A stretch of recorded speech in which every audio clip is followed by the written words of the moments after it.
الرجیم بسم اللہ الرحمن الرحیم۔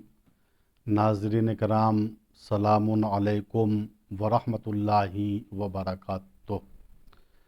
آج میں آپ لوگوں کے لیے ایک بہت ہی اہم سوال کا جواب لے کر آیا ہوں، اور یہ سوال مختلف ذہنوں میں ہوتا ہے، لیکن عام طریقے سے آدمی اس سوال کو کر نہیں پاتا۔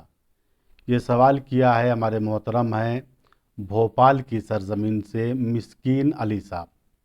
انہوں نے کچھ عرصے پہلے یہ سوال کیا تھا کہ مولانا یہ بتائیے، کیا عورت مجتہد اور مجتہدہ بن سکتی ہے؟ تو میں نے جواب دیا جی ہاں، عورت مجتہدہ اور مجتہد بن سکتی ہے، اس میں کوئی حرج نہیں ہے۔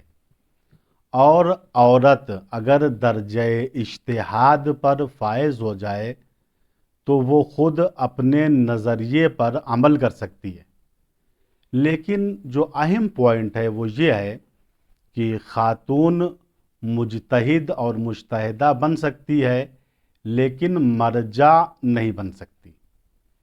مجتہد اور مرجع ہونے میں فرق ہے۔ اجتہاد ایک الگ چیز کا نام ہے، مرجعیت ایک الگ منصب کا نام ہے۔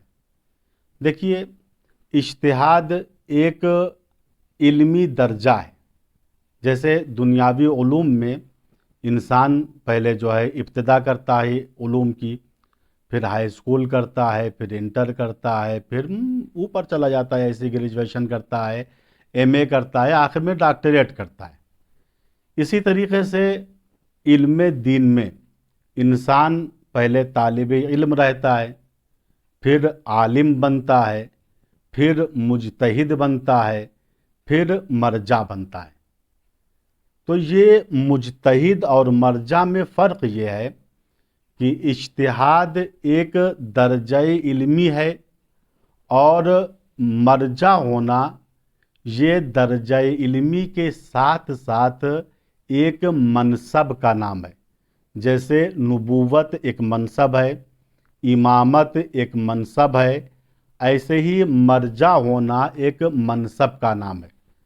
دنیاوی مثال دوں، جیسے بادشاہ ہونا ایک منصب ہے، وزیر ہونا ایک منصب ہے، صدر مملکت ہونا یہ ایک منصب ہے۔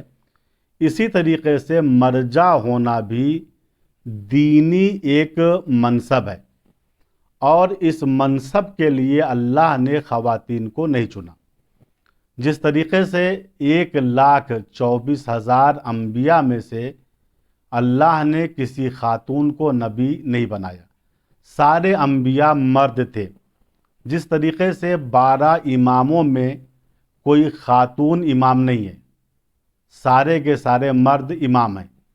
چونکہ نبوت ایک منصب ہے، امامت ایک منصب ہے، اسی طریقے سے مرجعیت بھی ایک منصب ہے۔ لہٰذا اس منصب پر کوئی خاتون فائز نہیں ہو سکتی۔ اللہ نے اس منصب کا وزن صرف مردوں پہ ڈالا ہے، خواتین پر اس منصب کا وزن نہیں ڈالا۔ اسی لیے ہمارے ہاں جب مراجع تقلید جو ہوتے ہیں ان کے شرائط کو بیان کیا جاتا ہے، اور رسالہ عملیہ میں بھی آپ دیکھیے لکھا ہوگا کہ مرجع تقلید کی شرطوں میں سے بعض شرطیں یہ ہیں، مثلاً وہ مرد ہو، اسی طریقے سے وہ عاقل ہو، بالغ ہو، حلال زادہ ہو، عادل ہو۔ تو مرجع تقلید کی شرطوں میں سے ایک شرط ہے مرد ہونا۔ لہٰذا عورت مجتہد اور مجتہدہ بن سکتی ہے، خود وہ اپنی تقلید کر سکتی ہے، لیکن دوسرے لوگ اس کی تقلید نہیں کر سکتے ہیں۔ والسلام علیکم ورحمۃ اللہ وبرکاتہ۔